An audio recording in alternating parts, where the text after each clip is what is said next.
Hello guys, last video में हमने work done in adiabatic पढ़ा था। तो इस वीडियो में हम पढ़ने वाले लॉज ऑफ थर्मोडायनेमिक्स फिजिक्स के अंदर। तो काफ़ी सारे लॉज होते हैं थर्मोडायनेमिक्स के अंदर। तो एक पहला लॉ हम जान लेते हैं थर्मोडायनेमिक्स में। तो जो पहला लॉ होता है थर्मोडायनेमिक्स का, मतलब ये पहला तो नहीं होता, मतलब इसके अंदर आता है थर्मोडायनेमिक्स में। तो देखो, एक लॉ होता है जीरोथ लॉ। जीरोथ लॉ आपको मैं अच्छे से एक्सप्लेन कर दूंगा कि जीरोथ लॉ होता क्या है। सपोज जैसे ये चलो, जीरोथ लॉ होता क्या है। सपोज अब आप ध्यान से देखिए कि जैसे यहाँ पे हम 3 चैम्बर्स बनाते हैं।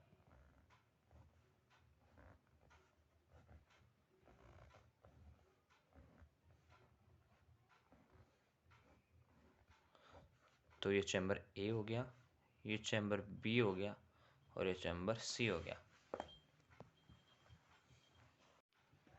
तो देखिए, जीरोथ लॉ सिंपली एक चीज़ कहता है कि अगर हम कोई डी क्यू अमाउंट ऑफ, मतलब अगर हम थोड़ी थोड़ी सी हीट अगर इस हम ए चैम्बर में प्रोवाइड करेंगे, तो वो सेम हीट चैम्बर बी में भी जाएगी और चैम्बर सी में भी जाएगी। मतलब एक इक्विलिब्रियम टाइप का कुछ होगा इनके बीच में कि जितनी हीट इधर है उतनी हीट इधर रहेगी चैम्बर बी में और इतनी हीट ही चैम्बर सी में रहेगी। तो इसको कहते हैं जीरोथ लॉ। और इसकी एक डेफिनेशन भी है जो कि एग्जाम से पूछी जाती है। तो आप जरा वो भी लिख लेते हैं। सिंपली आपको ये लिखना है, if D Q amount of heat is given to chamber A, then then then this heat is equally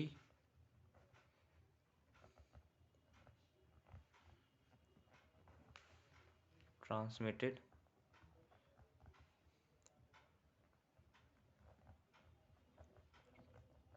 to chamber B and C. Simply आप ये डेफिनेशन लिख सकते हैं अगर एग्जाम में आपसे जीरोथ लॉ पूछा जाता है तो। बाकी एक अब बात करते हैं, एक फर्स्ट लॉ होता है थर्मोडायनेमिक्स का, जरा वो भी जान लेते हैं। फर्स्ट लॉ,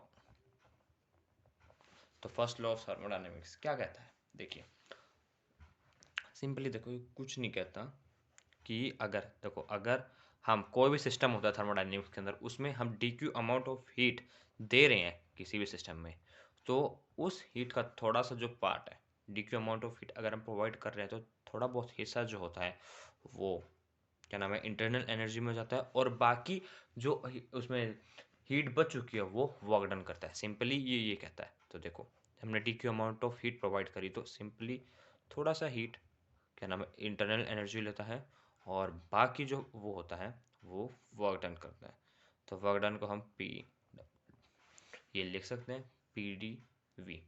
ये मैंने आपको पिछले किसी, अगर आपने मेरी वीडियोस देखी होगी वर्क डन वाली, तो उसमें पता चल चुका होगा कि इसको हमने वर्क डन को ऐसे क्यों लिखा है।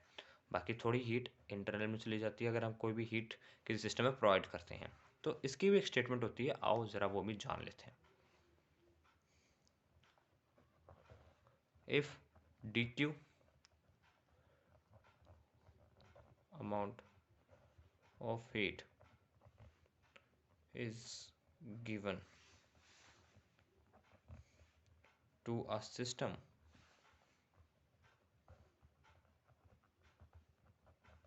then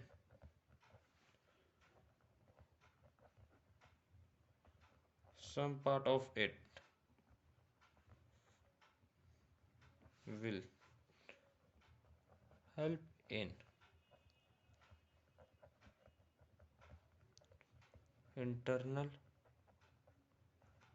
energy and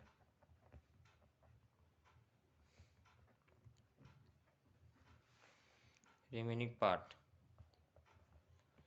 of it will do the work done।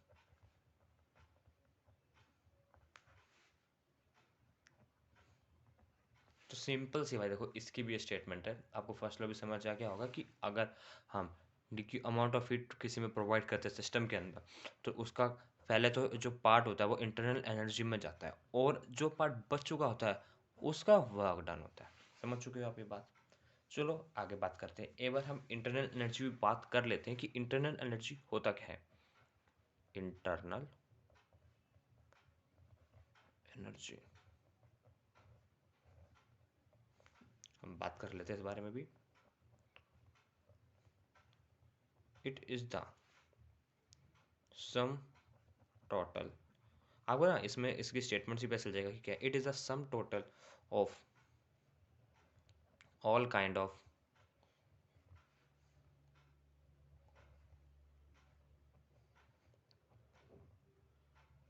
sorry all kind of kinetic energy present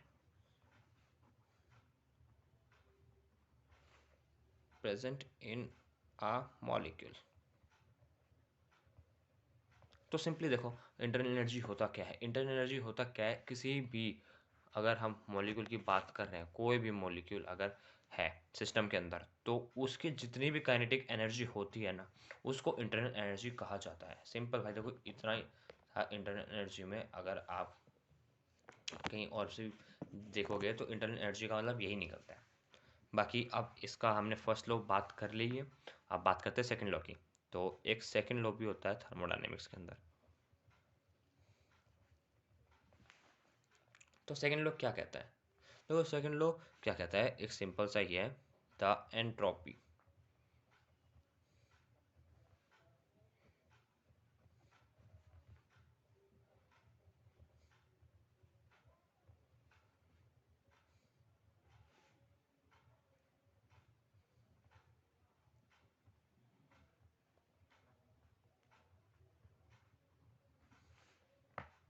देखो सेकंड लॉ क्या कहता है थर्मोडायनेमिक्स में, सेकंड लॉ बस ये कहता है कि जो हमारे यूनिवर्स में एंट्रोपी है वो कंटिन्यूसली इंक्रीज होगा।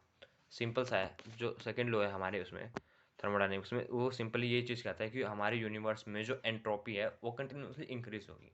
एग्जाम में आपसे पूछा जाता है तो आप सिंपल ये लिख दो, आपको गारंटी है मेरे हिसाब से फुल मार्क्स मिलेंगे अगर आप इस चीज़ को लिख के आते हो तो। बाकी आप ये चार लो है हमारे फिजिक्स के अंदर, बाकी आप इनको अच्छे से देख सकते हो। अगर आपको इनको नोट डाउन करना है, नोट डाउन भी कर सकते हो अपनी नोटबुक में, और मैंने इनको अच्छे से एक्सप्लेनेशन कर भी दी है। तो फिलहाल के लिए ये वीडियो में एंड करता हूँ, मिलते हैं हम अपनी अगली वीडियो में, तब तक के लिए बाय बाय। और अगर आपको कोई डाउट हो तो आप मुझे कमेंट सेक्शन में बता देना।